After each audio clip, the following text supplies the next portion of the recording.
નમસ્કાર વિદ્યાર્થી મિત્રો, હવે આજે આપણે જીકેની અંદર એટલે કે સામાન્ય જ્ઞાનમાં પાઠ 14 ઇંગ્લિશ ક્વિઝ એટલે કે જે આપણે તમારે કોમન જ હોય છે, બધું જ તમે ધોરણ 1 થી 6 ની અંદર અભ્યાસ કરી ચૂક્યા છો, તો એનો એક આપણે વિડીયો જોઈશું. તો ફર્સ્ટ ક્વેશ્ચન છે, હુ મેક્સ ઓર્નામેન્ટ્સ. ઓર્નામેન્ટ્સ એટલે ઘરેણાં. તો ઘરેણાં કોણ બનાવે છે? તો તમને બધાને ખ્યાલ છે, ગુજરાતીમાં કહીએ તો આપણને ખ્યાલ જ છે કે સોની ઘરેણાં બનાવે. પણ હવે સોનીને શું કહેવાય ઇંગ્લિશમાં, તો એ જોઈશું. તો મર્ચન્ટ એટલે વેપારી, વેન્ડર એટલે ફેરીઓ, ગોલ્ડસ્મિથ એટલે સોની, અને કોપર સ્મિથ એટલે કે જે કોપરના તાંબા પિત્તળના વાસણો બનાવતું હોય એ. તો હુ મેક્સ ઓર્નામેન્ટ્સ, તો એમાં આવશે goldsmith. Where is the Mahashivratri fair held. Held એટલે યોજવામાં આવે છે. મહાશિવરાત્રિનો મેળો ક્યાં યોજવામાં આવે છે?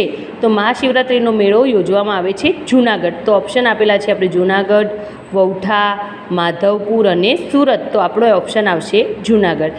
એનાથી આગળ જોઈશું, the Vautha fair is famous for ખાલી જગ્યા. હવે વૌઠાનો મેળો શેના માટે વધારે જાણીતો છે? તો આપણને બધાને ખબર છે કે આપણા ગુજરાતની અંદર ઘણા એવા મેળા ભરાવે છે. એમાં વૌઠાનો મેળો, ભાદરવી પૂનમનો મેળો, સિપ્પુરનો મેળો, તો એવા અલગ અલગ મેળા છે. તો અહીંયા આ વૌઠાનો મેળો શેના માટે ફેમસ છે? તો ઓપ્શન છે કે નાગા સાધુસ, સેલિંગ ડોંકીઝ, ટ્રીબલ્સ કે બોટ રેસ. તો વૌઠાનો મેળો ઊંટ વેચાણ માટે, ઊંટને લેવા વેચવા માટેના મેળા માટે વૌઠાનો મેળો બહુ ફેમસ છે. Which is the odd word from the following words. Odd એટલે આખો ડિફરન્ટ વર્ડ્સ કયો છે? તો ટાઈપિંગ, સ્લીપિંગ, કુકિંગ અને વ્હાઇટ વોશિંગ. તો આપણો જવાબ આવશે sleeping. A person who design homes and building is cold.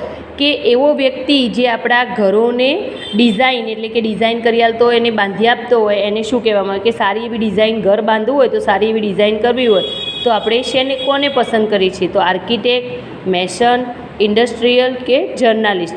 Journalist એટલે પત્રકારો, ઇન્ડસ્ટ્રીયલ એટલે કે ઔદ્યોગિક કામ કરતા હોય તેવા, મેસન એટલે કડીઓ, અને આર્કિટેક્ટ જે આપણા ઘરની ડિઝાઇન બનાવતો હોય, કે એન્જિનિયર ટૂંકમાં કહીએ કે ઘરનો એન્જિનિયર કહેવામાં આવતો હોય એ ટાઈપનો આર્કિટેક્ટ.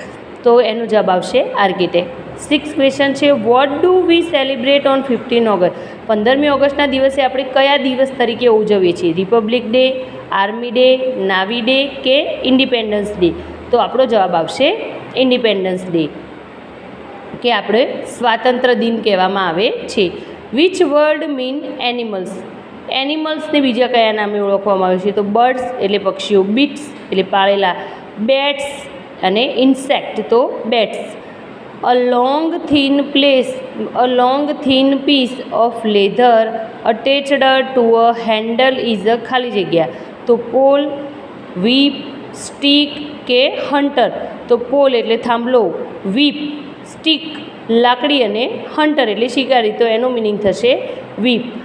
ઇન એન ઓશન દરિયાની અંદર, યુ વિલ ફાઇન્ડ ખાલી જગ્યા. તમે શું શોધો છો? તો શું ફાઇન્ડ?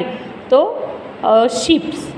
કે દરિયાની અંદર શું ફાઇન્ડ એટલે સહેલ કરે છે, કે આમ ફાઇન્ડનો મિનિંગ થશે શોધવું, અને અહીંયા દરિયાની અંદર શું સહેલ કરે છે? તો બસ. તો બસ ના કરે. એરોપ્લેન ના કરે. ટ્રેન તો ના કરે. શિપ્સ એટલે મોટા વહાણો. You will find stamp in a ખાલી જગ્યા. તમે સ્ટેમ્પ એટલે ટિકિટો ક્યાં શોધી શકો છો? કે ક્યાં મળી રહે છે? તો police station, fire station, bus stop કે પોસ્ટ ઓફિસ. તો પોસ્ટ ઓફિસ. ખાલી જગ્યા is the main occupation of the people living on the coast. તો વિવિંગ, પોએટ્રી, ફિશિંગ અને હન્ટિંગ. તો એનો મિનિંગ થશે fishing. A marble is made of ખાલી જગ્યા. માર્બલ શેમાંથી બને છે? તો glass. Which of the following does not have tyres. તો બસ, ટ્રેન, બાઇસિકલ અને રિક્ષો. ટાયર્સ તો જેને કારણે એવા કયા સાધનો છે કે જેની અંદર ટાયરો નથી? એટલે કે ટ્રેનની અંદર ટાયર હોય છે પણ એ ટાયર આખા લોખંડના હોય છે, જ્યારે બાઇસિકલ, રિક્ષામાં અને બસીસમાં જે ટાયર હોય છે એ રબરના હોય છે. If you are shivering is it ખાલી જગ્યા સિઝન.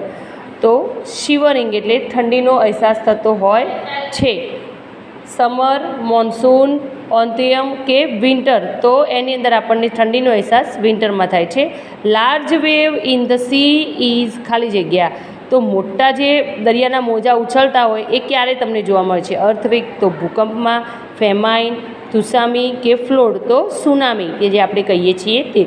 ખાલી જગ્યા ઇઝ યોર અંકલ એન ઇજનેર ઓર અ ડૉક્ટર, તો અહીંયા તમારે હુ, વોટ, વેર અને વિચ, હાઉ, વિચ તે પ્રશ્ન. તો what is your uncle an ઇજનેર કે ઓર ડૉક્ટર? શું તમારા કાકા શું છે? એન્જિનિયર છે કે ડૉક્ટર છે? Thank you.